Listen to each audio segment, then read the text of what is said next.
साल 1975 में तत्कालीन प्रधानमंत्री इंदिरा गांधी ने संविधान को ताक पर रख करके देश में आपातकाल लागू कर दिया था। आज लगभग 5 दशक बाद उनके पोते राहुल गांधी पर भी संविधान का अपमान करने के गंभीर आरोप लग रहे हैं और बार बार राहुल गांधी इस तरीके की हरकत कर रहे हैं। आखिर क्या है इस विवाद की सच्चाई, क्यों हो रही है कांग्रेस पार्टी और राहुल गांधी की चारों तरफ फजीहत, आइए इस रिपोर्ट में हम विस्तार से समझते हैं। दरअसल साल 1975 में इंदिरा गांधी ने इलाहाबाद हाई कोर्ट के एक फैसले के बाद में जिसमें उनकी लोकसभा सीट को अवैध ठहरा दिया गया था और देश में इमरजेंसी लागू कर दी गई थी। ये वो दौर था जब संविधान के मौलिक अधिकारों को निलंबित कर दिया गया था, प्रेस की आजादी को छीन लिया गया था, विपक्षी नेताओं को जेल में डाल दिया गया था और जनता की आवाज को दबाया जा रहा था। लोकनायक जयप्रकाश नारायण से लेकर के अटल बिहारी वाजपेयी जैसे तमाम नेताओं को, हजारों नेताओं और कार्यकर्ताओं को बिना किसी ठोस कारण के उठा करके जेल में डाल दिया था। यह थी इंदिरा गांधी की तानाशाही और राहुल गांधी आज की तानाशाही की बात करते हैं। संविधान के अनुच्छेद 19 जो कि अभिव्यक्ति की स्वतंत्रता की गारंटी देता है, उसको पूरी तरीके से नजरअंदाज किया गया। इंदिरा गांधी ने संविधान को अपने राजनीतिक स्वार्थ के लिए इस्तेमाल किया, जिसे कई इतिहासकार लोकतंत्र की हत्या कहते हैं।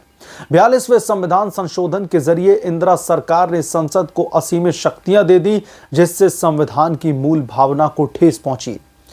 यह एक ऐसा दौर था दोस्तों जब भारत का लोकतंत्र अपनी सबसे कमजोर स्थिति में था। और अब बात कर लेते हैं वर्तमान स्थिति की, क्योंकि ये जो राहुल गांधी बार बार अब संविधान को ताक पर रख करके उसका अपमान कर रहे हैं अपनी दादी इंदिरा गांधी की तरह, इसलिए यह बैकग्राउंड देना जरूरी था। दरअसल राहुल गांधी जो खुद को संविधान का रक्षक बताते हैं, उन पर यह आरोप लग रहा है कि वो उसी संविधान का अपमान कर रहे हैं। हाल ही में उनकी कुछ टिप्पणियों और बयानों ने विवादों को और भी ज्यादा जन्म दे दिया है, चाहे वो संविधान को लेकर के उनकी रैलियों में की गई टिप्पणियां हो या फिर विपक्ष के प्रति उनकी आक्रामक बयानबाजी। कई लोग इसे संविधान की भावना के खिलाफ में मानते हैं और राहुल गांधी ने कई मौकों पर दोस्तों ये दावा किया है कि विपक्षी दल संविधान को खत्म करना चाहते हैं, लेकिन उनके इस बयान का न तो कोई तथ्य है और जो है लोगों को कहीं ना कहीं भ्रम में डालने की कोशिश की जाती है। और कई आलोचकों का यह भी कहना है कि राहुल गांधी संविधान को एक राजनीतिक हथियार के रूप में इस्तेमाल कर रहे हैं, ठीक वैसे ही जैसे उनकी दादी इंदिरा गांधी ने अपने जो है कार्यकाल के दौरान किया था। लोगों का कहना है कि राहुल गांधी का संविधान को बार बार अपने भाषणों में इस्तेमाल करना बिना ठोस तथ्यों के संवैधानिक मूल्यों का मखौल उड़ाने जैसा है। इमरजेंसी की 50वीं वर्षगांठ के मौके पर कांग्रेस और राहुल गांधी की आलोचना और भी तेज हो चुकी है। कई राजनीतिक दलों और विश्लेषकों ने कांग्रेस पार्टी को याद दिलाया कि इमरजेंसी के दौरान संविधान का दुरुपयोग करने वाली उनकी पार्टी आज दूसरों पर उंगली उठा रही है। भारतीय जनता पार्टी और अन्य विपक्षी दलों ने राहुल गांधी के बयानों को संविधान के साथ में मजाक करार दिया है। उनका कहना है कि कांग्रेस पार्टी का इतिहास संविधान को कमजोर करने का रहा है और राहुल गांधी के हाल के बयान उसी मानसिकता को दर्शाते हैं। जनता के बीच भी इस मुद्दे पर गुस्सा देखा जा रहा है।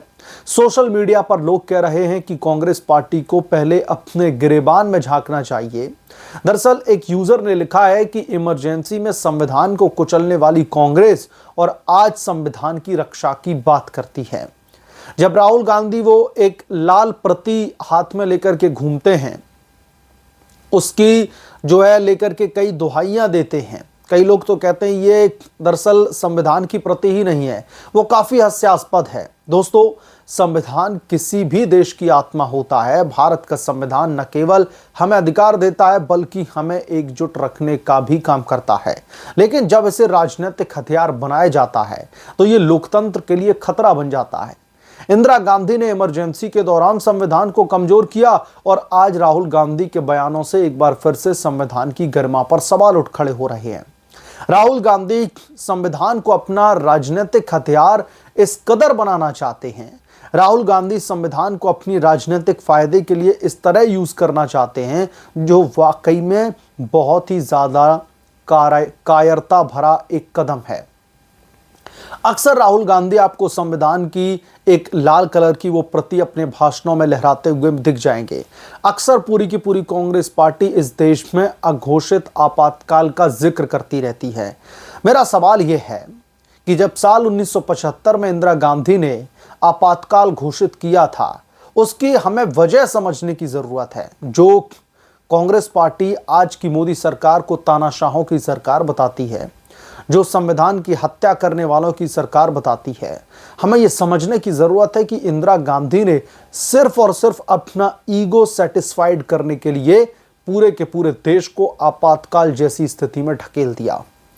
क्योंकि इलाहाबाद हाई कोर्ट की तरफ से जो फैसला आया था, उसमें जो इंदिरा गांधी थी, जिनके ऊपर उनकी सीट पर चुनाव जीतने में चुनावी गड़बड़ झाला यानी कि घोटाला करने के आरोप लगे थे, जब इलाहाबाद हाई कोर्ट की तरफ से इंदिरा गांधी के खिलाफ में फैसला सुनाया गया, उन्हें न सिर्फ अयोग्य ठहराया गया बतौर सांसद, इसके अलावा उनके ऊपर 6 साल का प्रतिबंध तक लगा दिया गया।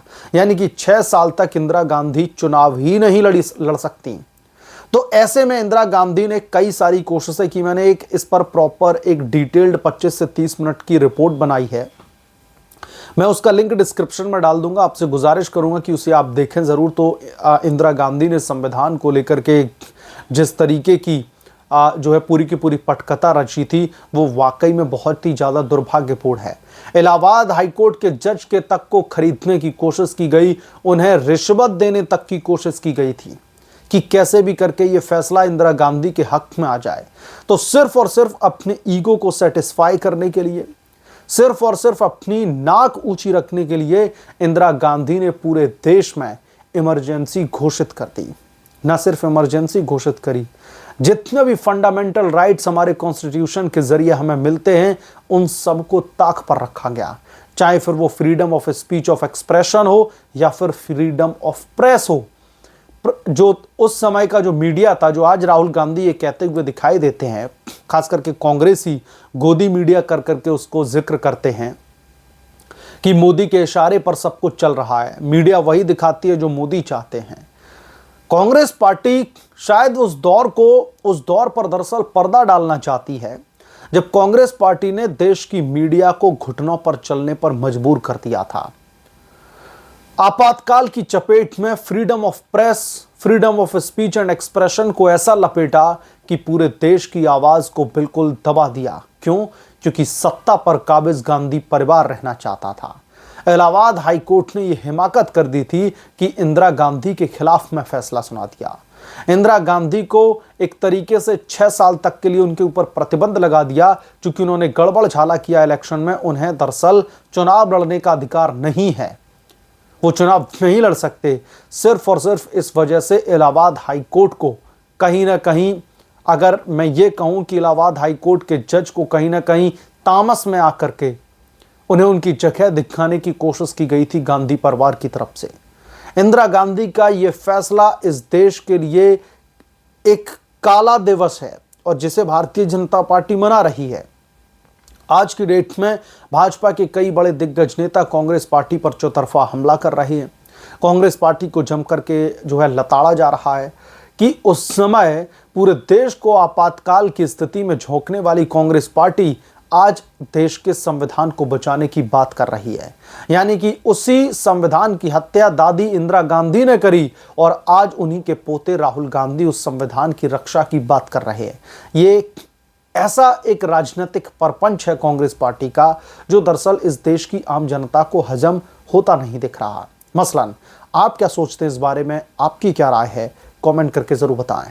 जल्द मिलूंगा किस दूसरे बड़े अपडेट के साथ में। अगर आप लोग चैनल पर नए हैं तो प्लीज चैनल को सब्सक्राइब कर लें, साइड बने बेल आइकन को भी प्रेस कर लें, ताकि जैसे ही मैं कोई नया अपडेट लेकर के आऊं उसकी जानकारी सबसे पहले आपको मिले। मिलता हूं अगले रिपोर्ट में, तब तक के लिए धन्यवाद। जय हिंद।